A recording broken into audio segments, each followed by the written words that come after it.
नमस्कार, हमारे चैनल में आपका स्वागत है।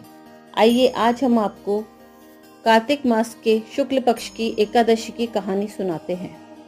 कार्तिक मास के शुक्ल पक्ष की एकादशी तिथि को रमा एकादशी का व्रत रखा जाता है। दिवाली से पहले आने वाला ये एकादशी व्रत बहुत महत्वपूर्ण होता है। मान्यता है कि इस कथा का पाठ करने से सभी कष्टों और पापों से छुटकारा मिल जाता है। इस दिन भगवान विष्णु के साथ माता लक्ष्मी की पूजा करने से सभी मनोकामनाएं पूर्ण होती हैं और सुख समृद्धि की प्राप्ति होती है। रमा एकादशी के दिन विधिवत पूजा करने के साथ व्रत रखते हैं।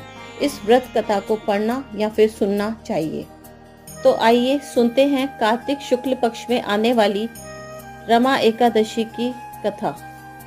एक समय की बात है कि मुचुकुंद नाम का एक विष्णु भक्त सत्यवादी राजा था। राजा ने अपनी पुत्री चंद्रभागा का विवाह राजा चंद्रसेन के पुत्र शोभन से किया था। राजा मुचुकुंद एकादशी का व्रत विधिवत तरीके से करते। उनकी प्रजा भी एकादशी के नियमों का अच्छी तरह से पालन करती थी। एक बार कार्तिक मास में शोभन ससुराल आया। उस दिन रमा एकादशी का व्रत था। राजा ने घोषणा कर दी कि सभी लोग रमा एकादशी का व्रत नियम पूर्वक करें। जब शोभन ने राजा का आदेश सुना तो पत्नी के पास आया और इस व्रत से बचने का उपाय पूछा। उसने कहा कि यह व्रत करने से वह मर जाएगा। इस पर चंद्रभागा ने कहा कि इस राज्य में रमा एकादशी के दिन कोई भोजन नहीं करता है। यदि आप व्रत नहीं कर सकते हैं तो दूसरी जगह चले जाएं। इस पर शोभन ने कहा कि वह मर जाएगा लेकिन दूसरी जगह नहीं जाएगा, वह व्रत करेगा। उसने रमा एकादशी व्रत किया लेकिन भूख से व्याकुल हो गया। रमा एकादशी की रात्रि के समय जागरण था। वह रात शोभन के लिए असहनीय थी। अगले दिन सूर्योदय से पूर्व ही भूखे शोभन की मृत्यु हो गई।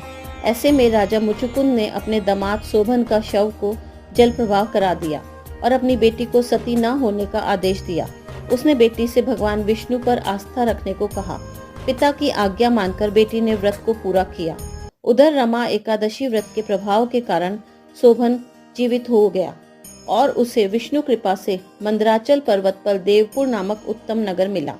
राजा शोभन के राज्य में स्वर्ण, मणियों, आभूषणों की कोई कमी नहीं थी।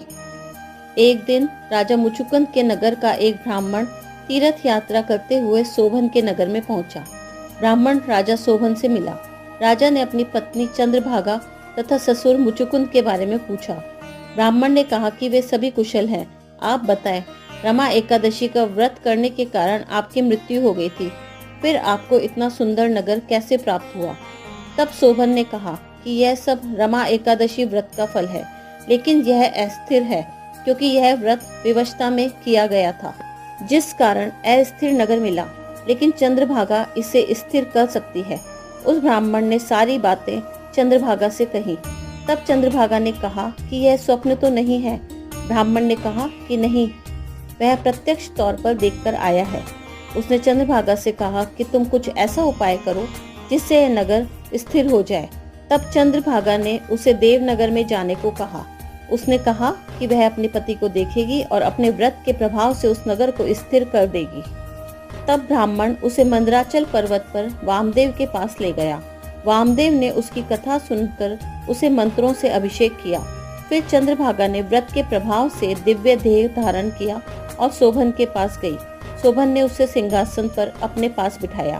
फिर चंद्रभागा ने पति को अपने पुण्य के बारे में सुनाया।